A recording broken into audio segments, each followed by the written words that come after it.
Oh my goodness.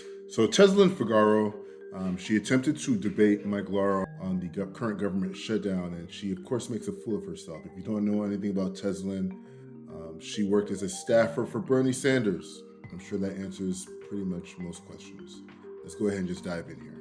And I just want to speak for those who are really being affected. We say the numbers, Sarah, 22 million, but I want to speak on behalf of Clifford Johnson in LA, who is disabled.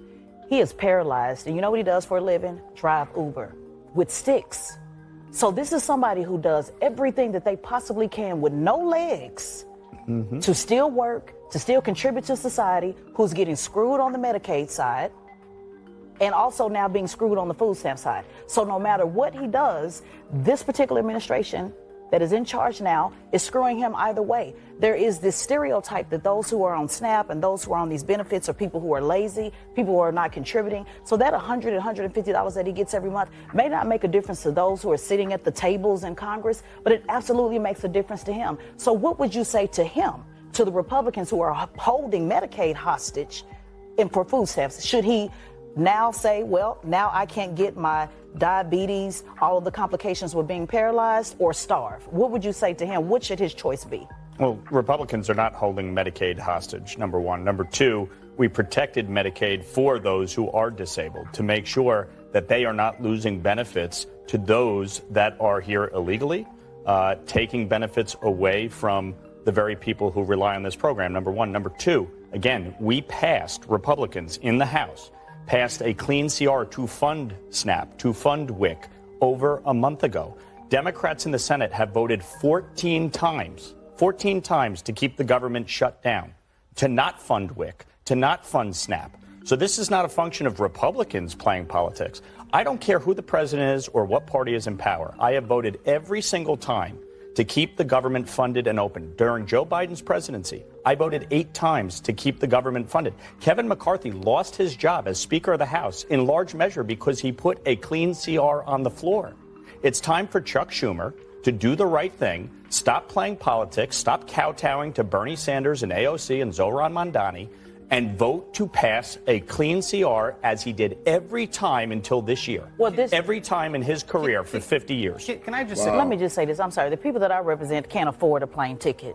So waiting in line for a delayed plane is not going to get them pissed. What's getting the people that I know who are upset are the people that are literally not being able to eat. To say that you're not holding Medicaid hostage when you know that Democrats are trying to negotiate to get health care back on the table. That's the Affordable Care Act subsidy, right? Which is a totally different issue. But you know Democrats Democrats don't have leverage, so let's stop playing games. This is their only leverage that they have. They've said this is the only leverage they have, which is why they shut the government. That's exactly it. Where's the deal maker? So where's the deal maker? Come in and make a deal. So we've never allowed policy, and this is Chuck Schumer saying this. This is Hakeem Jeffries saying this. This is Nancy Pelosi saying this. We've never allowed policy to be extracted at the barrel of a gun by using a shutdown to hold the American people hostage. There's a very simple way to address all these issues. And by the way, I'm a lead co-sponsor on a bill to extend the ACA subsidy by a year. I went and asked Hakeem Jeffries 3 weeks ago, sign on to the bill. If this is what you're saying is the issue, let's get it done, sign on to the bill and join me. He said no,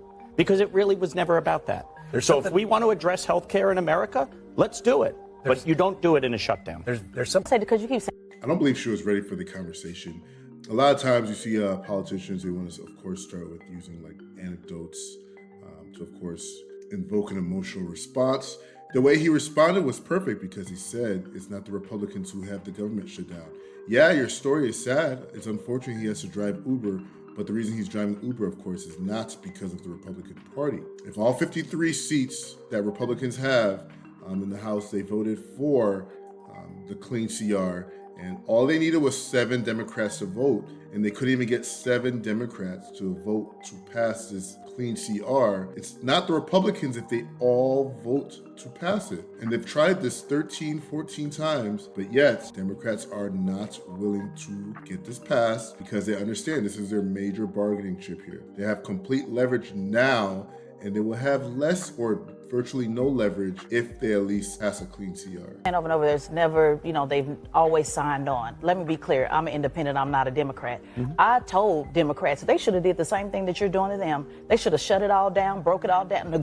So I appreciate the or else, that Republicans are doing if that is the agenda that you're pushing. So I just want to be clear about that. When you say they've always signed on, they should have stopped signing on a long time ago when Sarah was following us with the George Floyd matter. They should have shut it down a long time ago when we were looking to expand the Supreme Court. So I am all for, pushing the agenda and using what you can as leverage. And Republicans do that best. So now be confused why Democrats. Admission of guilt. She just admitted it. She just stated that we're all for using whatever we can for leverage. You just admitted what you guys are doing. In a fair and just world, this would have gone viral because everybody would have called her out. So you are leveraging the American people on your wish list, your Democratic wish list, and the money for illegal immigrants. She just admitted it she just admitted it to him. On our side, we're not doing that. We're not going to, of course, leverage ability to take care of their families on wish lists or just sticking it to the other guy. She said, if I were you guys, I would have done it during the George Floyd or when they were trying to stack the judge. No, we don't do that because it's about the people first. She's so deluded in her world, she thought that was like a legitimate answer.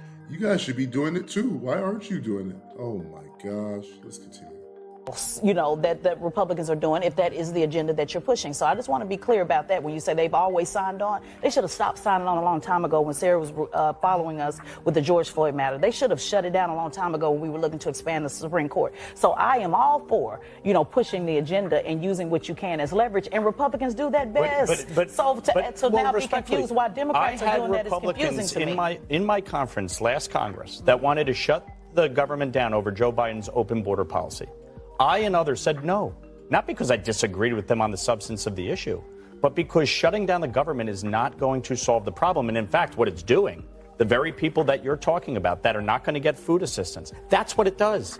It creates this tit-for-tat game where each side uses the American people as a hostage in a ridiculous negotiation. We can easily pass the clean CR, open the government up, pass an ACA subsidy extension. I don't want to see people's health care premiums go up. But the fact is that this subsidy, by the way, the Democrats passed to expire at the end of this year. If they could have done a permanent extension while Joe Biden was president, they would have done that. But your argument is, let's just pass it and let's negotiate later. And that reminds me of sometime when men say, don't worry about it, I'll just call you in the morning. So I've heard it all before. I've cheated on you 655 times. But this one time, you know what I'm talking about. But this one time, it's going to be all better. So in the words of Sunshine Anderson as an R&B singer, I've heard it all before. So to say, let's just pass it and don't worry about it, that's not how it works. Well, then you will see this happen every single time. If people want to use a government shutdown, you will see this happen in perpetuity every year, September 30th. One group is going to hold it, and it's not good. That's in about. Again, we're about to have the longest government shutdown in U.S. history, surpassing the last shutdown that happened under Trump's first administration. And of course, her response was a tell. I'll be using the American people and their emotions as leverage to, of course, get what we want out of it. Why aren't you guys doing it too? I think she was just kind of over her head in this conversation. She was not equipped for this. Her responses just kind of tell me a little bit where she is mentally. She had no real reason for why Democrats are failing to vote and why 13 times they failed to vote to pass the clean CR, which of course Chuck Schumer agreed on back in September, and it's the same CR that was on the table. So of course, you guys aren't playing ball, you're just deny. Also, I thought it was pretty hilarious that she threw out, I'm independent. Ma'am, you were a staffer for Bernie Sanders. When it comes to the left, you have liberals, and then you have your far left. And when you speak of far left, it's usually AOC, and then it's Bernie Sanders. Those are the names that pop up when we speak of far left. You were a staffer for Bernie Sanders, who is far left. I mean, you can say you're independent in terms of party affiliation, but you yourself, you're very liberal. In fact, I would assume you to be radical liberal. You'll be amongst that demographic. So overall, again, he did a great job blocking every one of her shots like Mutombo. She didn't make any solid arguments, had no solid footing, and she could not explain why they've denied every clean CR. But again, you guys let me know your thoughts down below. Like, comment, subscribe. It's beginning to look terrible for the Democrats. Hopefully the general population continues to open their eyes and we can pass this clean CR. Maybe I'm too hopeful. But anyways, like, comment, subscribe. Deuces. Remember, Christ is King.